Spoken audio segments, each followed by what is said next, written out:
నమస్తే, welcome to yo-yo TV. ఎన్నికల్లో ఓటమి తర్వాత వైసీపీ పరిస్థితి తెగిన గాలిపటంలా మారింది. స్థిరత్వాన్ని కోల్పోయింది. కొంతమంది వైసీపీ నాయకులు వెకేషన్ కంప్లీట్ చేసుకొని పార్టీలో యాక్టివ్ అవ్వడానికి రెడీ అయితే, మరికొంతమంది మాజీ ఎమ్మెల్యేలు మాత్రం మెరుపు తీగల మీడియా ముందుకు వచ్చి వెళ్తున్నారు. ఇదంతా గమనిస్తున్న జగన్ పార్టీ తీరు ఇలాగే ఉంటే ఇంకా 10 ఏళ్లైనా పార్టీ మళ్ళీ అధికారంలోకి రాదని అనుకున్నారో ఏమో తెలియదు, కానీ చంద్రబాబు బాటలో వెళ్లాలని నిర్ణయించుకున్నట్లు తెలుస్తుంది. వైసీపీని కాంగ్రెస్ లో విలీనం చేయడానికి రెడీ అయిపోయిన జగన్ ఆ లాంఛనం పూర్తి చేయడానికి ప్రయత్నిస్తున్నారని, అయితే ఆయన సోదరి షర్మిల అడ్డుపడుతున్నారని వైసీపీ వర్గాలు కూడా భావిస్తున్నాయి. ఆ కారణంతోనే జగన్ అడపదడప ఆందోళనలకు, తన హయాంలో అడ్డగోలిగా అక్రమాలకు, దాడులకు, దౌర్జన్యాలకు పాల్పడి ఇప్పుడు అరెస్టైన వారిని పరామర్శించేందుకు తప్ప తాడేపల్లి ముఖమే చూడడం లేదని అంటున్నారు. ఎక్కువగా బెంగళూరు ప్యాలెస్ కే పరిమితమై అక్కడి నుంచి కర్ణాటక ఉప ముఖ్యమంత్రి డీకే శివకుమార్ ద్వారా కాంగ్రెస్ ను ప్రసన్నం చేసుకునే పనిలో ఉన్నారని అంటున్నారు. అయితే నిన్నటి వరకు ఇవి కేవలం ఊహాగాన సభలు మాత్రమే. అయితే ఇప్పుడు జగన్ పార్టీని కాంగ్రెస్ లో విలీనం చేయడానికి రెడీ అయిపోయారని, ఇవాళ కాకుంటే రేపు ఆ లాంఛనం పూర్తవడం ఖాయమని తేలిపోయింది.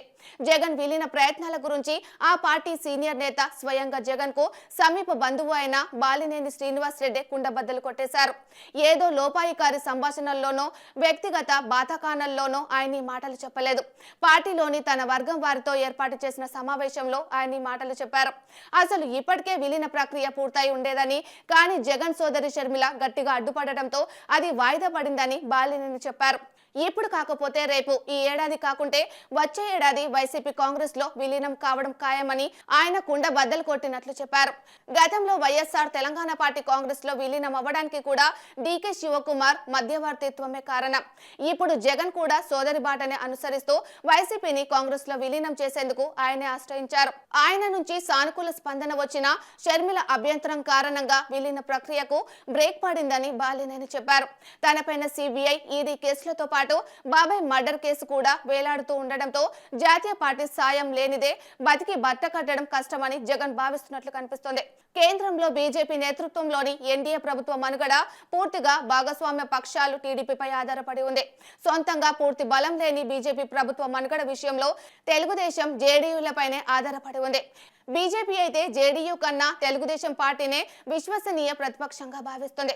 చంద్రబాబు విజన్, విశ్వసనీయత కారణంగా అకారణంగా రాజకీయ లబ్ధి కోసం ఆయన కూటమి నుంచే వైదొలిగే అవకాశాలు లేవని, ఆయన కోరిన విధంగా ఆంధ్రప్రదేశ్ ప్రయోజనాలకు కేంద్రంలోని కూటమి ప్రభుత్వం భంగం వాటిల్లేలా వ్యవహరించినంత మాత్రాన చంద్రబాబు కూటమికి మద్దతుగానే ఉంటారన్నది బీజేపీ నమ్మకం.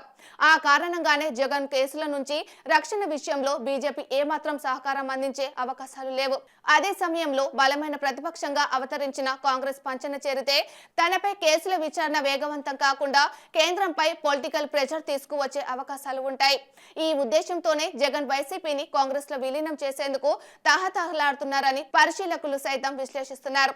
ఆ విశ్లేషణలన్నీ 100కి 100 వాస్తవమే అనడానికి తాజాగా బాలినేని తన అనుచరులు, అనుకూల కార్పొరేటర్లతో జరిగిన సమావేశంలో వైసీపీ కాంగ్రెస్ విలీనం నిజమేనని చెప్పడంతో ప్రజలు కూడా గట్టిగా ఫిక్స్ అయిపోయారు. మరి విలీనం చేస్తే జగన్ స్థాయి ఎలా ఉండబోతుంది? రాష్ట్రంలో రాజకీయాలు ఎలాంటి టర్న్ తీసుకుంటాయో చూడాలి.